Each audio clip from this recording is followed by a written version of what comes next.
Hey Lee, so let's see. What inspired you to start practicing yoga and how has your practice evolved? Well, I think, Jill, I was looking for flexibility Hmm. and also for kind of calming my mind. I have a meditation practice and I felt like it would fit into that. And I had tried to do yoga many times before I had my ankle replaced and it just didn't work because the angles on my ankle just, but now I can inside some meditations. So I just wanted that kind of zenness of yoga, I think. Hmm. Yeah. Hmm. Um, has yoga helped you improve your physical health, such as flexibility or strength or balance? Um, where it's really improved is I'm more aware of my posture because I Hmm. can tend to be rounded and kind of head my head forward, and it's a slow process, but I'm sort of getting the energy I'm feeding myself when I do that. So I think that's the biggest. I mean, yes, flexibility and yes, lots of body awareness, but particularly just my alignment, I guess is a better word. Mhm. Hmm. Hmm. Um, has yoga helped you improve your mental health at all, like reducing stress or anxiety? I think it does every time I go on the mat. And it's a real anchor. Like when you have a couple of weeks off, I think, okay, I won't have yoga. Not a couple of weeks, it's usually a week. I should be careful with what I said. And I realize that it is centering, very centering for me. And you do so much um, self-acceptance and kindness to self. And so those messages, we need to hear them over and over. And so, yes, it has in that way. It's something that I'm kind of aware of, but it's like practicing it, practicing it, practicing it. Does that make Hmm. sense? Yeah. And I mean, in part, I think I'm teaching what I'm learning too that I need or what I need practice with. And so on that note, have you seen that your practice has helped you to overcome limiting beliefs or negative self-talk? Definitely. In lots of ways, it's hard to sort of pinpoint, but it's very easy for me to be on the mat. I was listening to Margot today saying that she had it hard to be silly or something. I find it very easy to be loving to myself on the mat. And so I think that's something I've gained over time. Mm. And to just, and my ankle, that's been a challenge for me. I think through that and other things, I'm just learning to love it more and not to feel like I'm in a struggle with it, but rather that I need to support it and it's all part of it. And so that kind of love for the challenges, Mm. I think yoga's really helped with that too. Yeah, I think we get an awareness that helps us to pause, like maybe our immediate thoughts and reactions, and then reframe our thinking to be more positive or more with more gratitude or more Yes. compassion or whatever. You do a lot of asking us to pause and I'm finding, now when I'm doing something that's difficult, I just think, just take 3 deep breaths and then step outside of this and figure out, instead of being so overwhelmed, but just so, okay, yeah, you're feeling distressed or you're feeling sad or whatever. Okay, that makes sense that you're feeling that. And now, how do you want to care for yourself? Sort of inner child work that you're doing without calling it that. Hmm. Hmm. And Yeah, sorry, go yeah, ahead. no, I think, that statement that you made earlier, this does not work for me. And I'm like, wow, that's huge. It's pretty amazing that that's that huge, right? That Mhm. to say, well, this doesn't work for me, therefore maybe I won't do it. Just like honoring and trusting yourself enough and feeling that you're worth it Mhm. is very subliminal. Mhm. So I think that yoga practice is always asking us to love ourselves, and you're always, you know, calling everybody beautiful, and you make time to talk to all of us, and that's so it makes you very present. right? I've done some yoga classes before where nobody ever called you by name, or it was just like, here's what we're doing, and now we're doing this. That personalization, that love that you basically share with us is, it really permeates. Hmm. I mean, to be loved by you, that's lovely, but also it permeates to us to talk to ourselves like that too. Mm-hmm.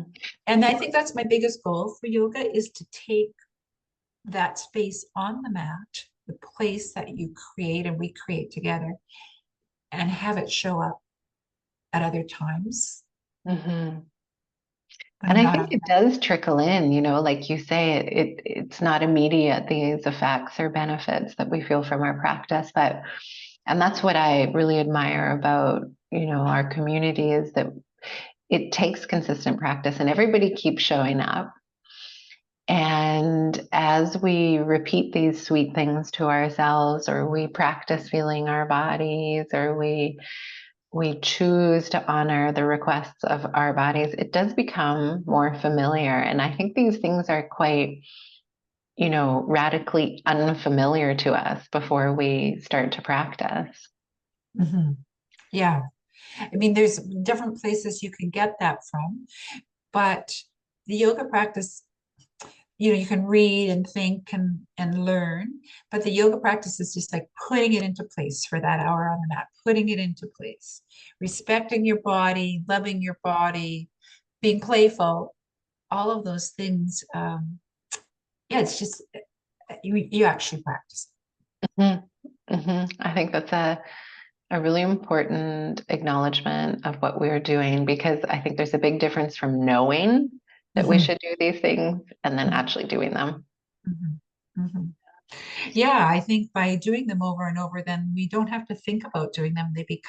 That becomes the message you hear, right? I mean, everybody's at a different place. So if you're really, really struggling, it might be hard to bring it in. And if your life has been aligned very differently. But for me, those are already messages I'm giving myself, but having you give them and having you encourage us to give them, it makes a difference. Yeah. Well, it's interesting because people, when I'm talking to people who know about business, and they're always like, well, who's your perfect client, or who's your avatar, or who do you serve, And I have a really difficult time defining that, because it's not just women, it's not just men, it's not like people of a certain age necessarily. But I think one thing that you must have in order to be able to hear what I'm saying, or stick with what I'm saying, or stick with what I'm doing, you do have to already have some belief in yourself. I think you can't be completely in a victim state or making an excuses kind of. Right, When you right. already have to kind of have a sense, like, of somewhat, you have to feel like you believe in yourself. And a commitment to that. Yeah. But if somebody asked me who your perfect client was, I would Mhm. say every client Jill has is perfect for her, because she just starts where they are and goes where they might go. Mhm. Mhm. That's the essence of what you give. Like whatever you're doing, it's perfect. You're doing it because that's where you are right now. And here's something that might help you shift that a little. Yeah. Yeah, it's interesting. I mean, I think you're bang on. So that's why it's so, like, it doesn't matter where you're at, what your challenges are, what age you are, what level of fitness, or if you've done anything before or everything before. It's yeah, you're just starting from where you're at. But there is like a commitment, or a Yeah. serious taking responsibility that we're going to do this. We're Yeah. going to do this. Yeah. And maybe a lack of resistance. I mean, there's like like Margot said today, I should maybe use her name, it doesn't matter, but she said, I've been resisting being cute. She's very cognizant of that. So that's huge, right? That's just huge once but if we're always resisting, well, that's a stupid idea, and I'm not good, then there's not as much opportunity. That's If I say to myself, I really get that, but I leave it open to, but maybe I will sometime. Maybe it'll make more sense to me. And that comment that you make, you make it 30 times, and then all of a sudden we're doing that pose and you go, oh, that's what she means. I get it. because you were ready. You had a place for it, right? To hear that. Yeah. A But I think a lack of resistance is important. Yeah, receptivity. That's a more positive way of saying it. yeah, Yeah. receptive, open-minded.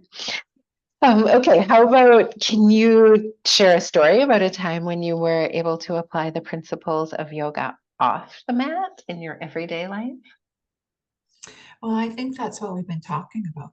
Mm-hmm. I just catch my reflection in the mirror and think, oh, don't think I'm aligned right now, or I'm just doing something and think, just going to stop here and breathe a little bit before I carry on. So that's subtle, but very pervasive. Yeah.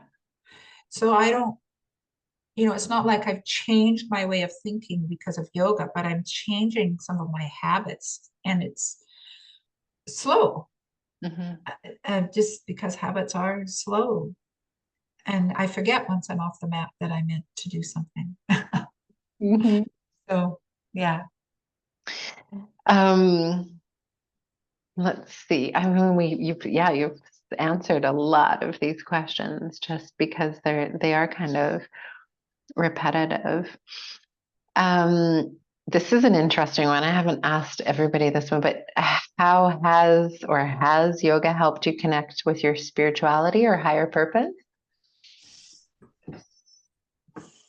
Well, I mean, definitely my spirituality in that is very centered, a very you're listening to your voice when you calm everything down. You hear your Mm-hmm. maybe your true self. I don't know how I want to work that. Um, and also we've done some of the things on creativity, and I really understand creativity differently now after doing that course a couple times. And I am involved in things that I do creatively, and I really understand that differently. So it's definitely, that more you're here to create. That's why you're here, and how you create is not predetermined, but it's up to you to sort of find ways to do that. Mm-hmm. So I think that would be where you've really supported that. In fact, more than supported, I don't really think I thought about creativity in that way before. Mm-hmm. So that's huge. Yeah, and I would say for me too, like our community is a space where, because of the receptivity of the group, where it's safe, it feels safe enough that we can discuss some of these things that there aren't many other forums or situations where people will open up enough to talk about such intimate things. Like, again, it's hard to find the words, but spirit, inner voice, inner guidance, Mhm. connection to source. I mean, however you want to describe it, but in our culture, in our society, we do tend to stay on kind of intellectual topics or the material plane, right? So I think in part it's just become, we trust each other enough. And it seems that most people in our community have some inkling towards, yeah, these deeper conversations, which again, I don't know if it's spirituality or higher purpose. These are, Mhm. again, woo woo words, but when we get on our mat and we start to observe our body and we start to observe our mind and we start to observe our emotions, we're also realizing, like, what is this thing observing? Mhm. What is this thing observing that's pretty Mhm. consistent, right? It watches the thoughts, it watches the emotions, it watches the breath, it watches the body. What is that? And I think inevitably yoga kind of leads us to be in touch with this thing that I don't know what we call it, but then it starts to get a little bit more interesting, right? We start to be in Mhm. contact with this kind of Mhm. deeper part of us. Mhm. Yes, and I think what you're capturing there is it's encouraging us to be in the present, but it Mhm. also allows us to um, detach a little and watch. Right? It's the difference between uh, I am happy and I feel happy, or the reverse. Mhm. I am sad or I feel sad. And so that little detachment, I'm feeling sad right now, is Mhm. very different from, oh, I'm so sad. Hmm. Those are different experiences. And I think yoga helps us, I don't, maybe detach isn't the right word, but just to separate enough, as meditation does, right? Just Totally. separate a little bit and observe what's happening in this body and mind and soul. And um, that's, I think that's critical to being able to handle really difficult things. Hmm. Hmm. I do this work with people who are grieving and sometimes feel kind of hopeless. And I teach them to be, kind of watch, okay, I feel sad right now. What does that feel like in your body? What did that, like to just kind of not just be the sad, but to watch the sad and then to watch 3 minutes later, is it still the same or has that shifted a bit? Hmm. So being able to be aware and aware of the shifts, I think yoga really helps with that because you're calming us so much, because we're calming ourselves, just getting rid of the little tapes. Hmm. Hmm. I think I really get rid of the tapes during yoga. Well, I think it's just such a sacred time that otherwise we don't have to one listen and realize what we're feeling, saying, thinking, experiencing. And that alone, just that awareness gives us more choice, more choice to process, move through it, release it. Because otherwise, I mean, our days are just from one thing to the other, right? On our yoga mats, we get to kind of take a moment to notice these things, Yeah. which in and of itself, again, is this act of self-love, right? That we keep going, okay, well, I'm going to do this for myself, whether it's 5 minutes or the whole hour. I'm going to Mm-hmm. keep showing up just to give myself a little bit of time to come in contact with what goes on inside of me. Mm-hmm. And to trust that. Mm-hmm. Yeah. Yeah. So I Um, think you're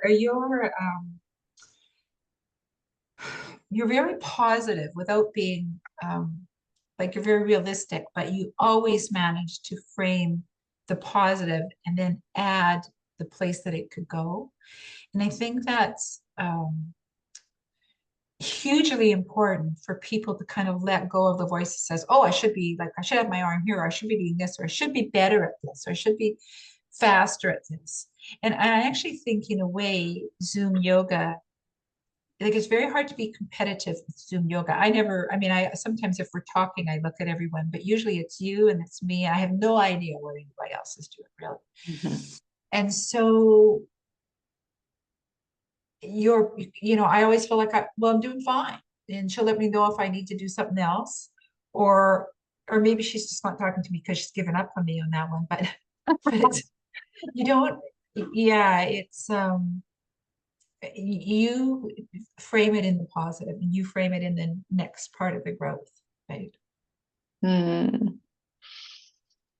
I love what I do. I appreciate our group and our classes so much. I've been telling people on these calls, like, I find it fascinating that after 3 years, because I never would have thought Zoom would have been so fulfilling or interesting or engaging or impact, like have the impact. I didn't know that that would be possible.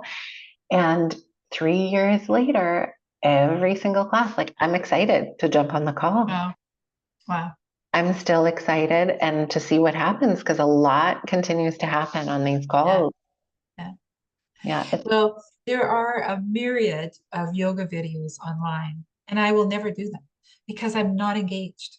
And I Mhm. think I should do them.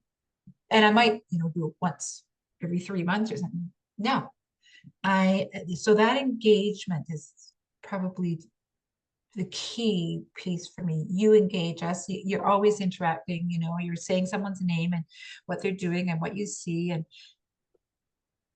yeah, so yeah, that's the big difference. I try to explain to people what my yoga teacher does, and they're like, wow. But they say, well, I got a good video. And I think, oh, great. Okay, good. Yeah, watch video. But I would never do it. It's because it doesn't call me. Yeah. So I guess you do. You call us in, Jill, and you recognize everybody. Like I'm there, I bet it's rare that you don't talk at least once to everybody who's on in the class, and sometimes 5 times. Yeah. Yeah, yeah, I try. I mean, and I do appreciate that you guys are continuing to show up in that way. It helps me learn and grow, and I also think Mhm. that yoga is, this kind of self-awareness work is the best way to move our planet, us as a humanity, in a Mhm. positive direction. I think it is one of the biggest contributions we can make with our life is to heal ourselves. So I do. I love hearing that from you, because I do my hospice work and I really feel called to do it. And I get a lot of good feedback from the people I work with, but I sometimes think maybe I should be saving the planet. Maybe this is just a little too, self-absorbed. I'm helping these people through their grief. But when you say, when we heal one person, then we heal, yeah, like that's how it works for me there too. Yeah, I just get shivers when you say that. I think that is the only work, that it just, yeah, just, But I've never been a protester. I mean, I do support causes and I'm clear about my beliefs and I stand up for them, but I rarely go out. My friend was just organizing this. They're doing they're breaking up ships up in Bain Sound and it's leaching terrible things. And she organized this protest and I felt I should be there, but I can't seem to do that. mhm, mhm. And so then I sometimes think, well, you should put your money where your mouth is, and I think, yeah, but I'm so committed to this work that I do, but it's one person. Well, it's not one person at a time, it's group work. But Yeah. yeah, Well, I I'm hear you. just I mean, I think, and I appreciate like people like your friend who have that calling. And I do think we all have different gifts or way that we bring our skills, our strengths to the world. But yeah, I think these daily acts of being present, finding compassion for ourselves, healing ourselves, they do ripple out in big ways. It looks tiny that you're just maybe spending 5 minutes with your own breath. But I mean, I know that's true in my own life that like very rarely would I miss my practice. But if I maybe let's say I don't do a great practice in the sense I'm not very present or I've been rushed or something, has taken me out of it before I wanted to get out of it throughout the whole day, I am definitely less present. And in contrast, when I take the time for myself to become, yes, like more centered, all those things you've said, more connected, more present, every interaction I have throughout the day is rich. I'm more there for people. There's like more of a pulse happening in right, every interaction, which I think right. then therefore ripples out, right? Yes. Oh, absolutely. That's pretty profound, actually. Yeah. Yeah, I see it in my own life, that contrast when I do a really good, you know, service to myself, how that serves other people. And when I deny myself that, it's like I'm not helping anybody. Yeah. I don't think I have that understanding, but I think it's something that's going to rattle around in there for a while. Hmm. Yeah. Well, Yeah, I mean, I do this because I think I should take care of myself and if my body and mind are strong, like, that can be, but I hadn't really thought about it in terms of how I interact with others. Yeah, I think it is for others too. I mean, that might not be our motivation, but I think inevitably it makes us better humans. That's very powerful. Hmm. But it's a lot of work being a better human, don't you find? Yep. Yep. We definitely have our shadow side. We definitely have our, this tendency, the duality. And that's what, I think in part why yoga is so cool is that what I love about it is it doesn't cause this judgment either. I don't feel like, well, this is good and this is bad. It just allows us to see that, okay, this is the dark side of me, this is the light side of me. And then there's kind of a little bit like what you were saying, detaching from or not identifying with even necessarily that duality, but more existing in a space where there's room for all of it. There's room Yeah. for all of it, but we're not like kind of dragged over there and then dragged over here, Right. kind of in conflict with these two Right. aspects of ourselves. Right. Flipping. Yeah, yeah, Yeah. we're like, okay, well, we're human, and we do have that duality to our existence, but And we, even our strength. Sorry. yeah, no, go ahead.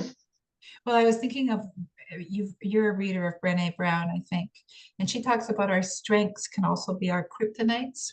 Yeah. So for instance, you might be an organized person, which is a strength, but if you just like get carried away with it and start organizing other people or judge other people because they're not very organized, that strength. So it's like in the duality, we need to pull back a little, probably from both sides. Mhm. um, and not get so swept away with one strength that we ignore others. But it's very powerful because we can judge ourselves for being to this or that, and we think, well, actually, that's a great quality. Maybe I just need to soften it a little. Maybe I just need to not go too far with that. It's very powerful thought. Yeah, So I can see that in the duality too, is don't let either of them get too crazy because exactly. that's where you're going to get into trouble.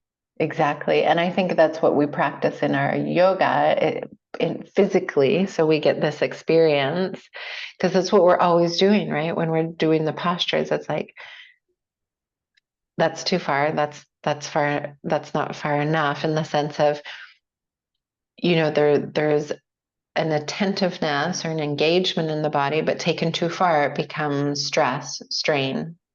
Right, Or there's, a nice sense of ease in the body or effortlessness, but if you go too far, it becomes kind of disengaged.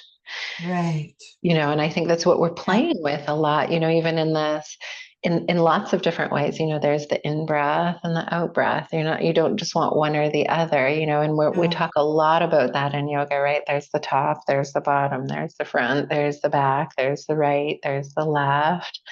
And we're being encouraged, I think, through our practice to keep returning to kind of somewhere around center. Sure, explore that way, come back. Sure, explore the other way, but come back. And we're being encouraged, I think, in a physical, experiential way to kind of explore what it feels like to stay around center. You know, I yeah, think it helps in that other more philosophical, like in our actions out in the world or our personality traits. It gives us practice with balance, basically. yeah, balance.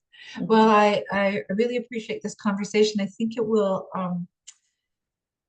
I think it'll be with me on my yoga mat. I think it's wonderful to have had this sort of in-depth look at the implications of yoga. Because when you sent me the questions, I thought, whoa, these are big questions. Mhm. But they are.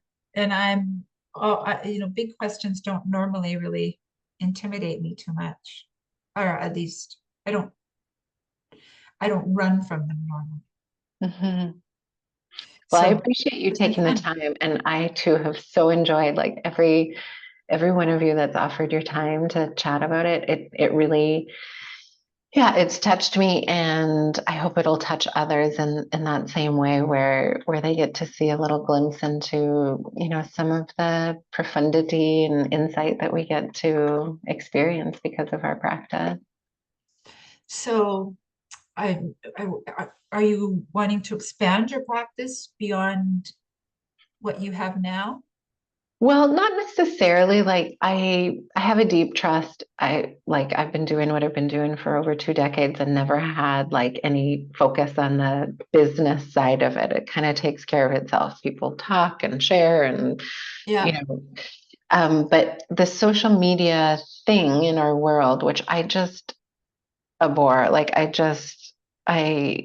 I don't want to be there. I don't want to be on social media. And to some degree in our world, you have to be like, people are like, oh, where can I find you? Or like, can I? Mhm, mhm. So I've just finally given myself permission to hand that off to somebody to just do it Right. for me. Like, Yeah. just do it for me.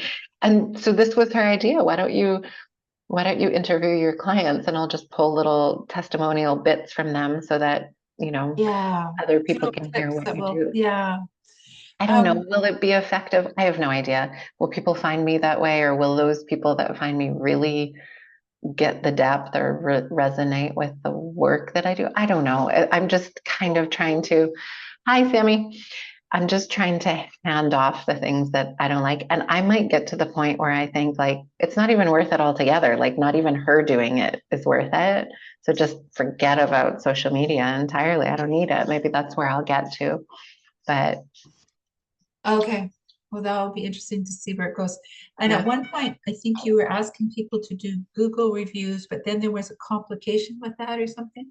Well, some people were able to. I don't know why it's complicated for some people, but if you go on to like all these things again are like it's not my forte, but I know that in like the algorithms and stuff online, if people write a review, my site will come up higher on the Google search than for somebody who Ah, doesn't have reviews because right. reviews kind of authenticate Yes. your Yes. business. Yes. I mean, on any site that I'm on, I'm always looking for the reviews.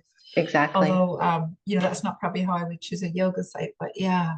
Yeah. Mhm. Okay. Well, I'll be interested to see what this goes. And when you have a class of 170, you'll have to figure it out.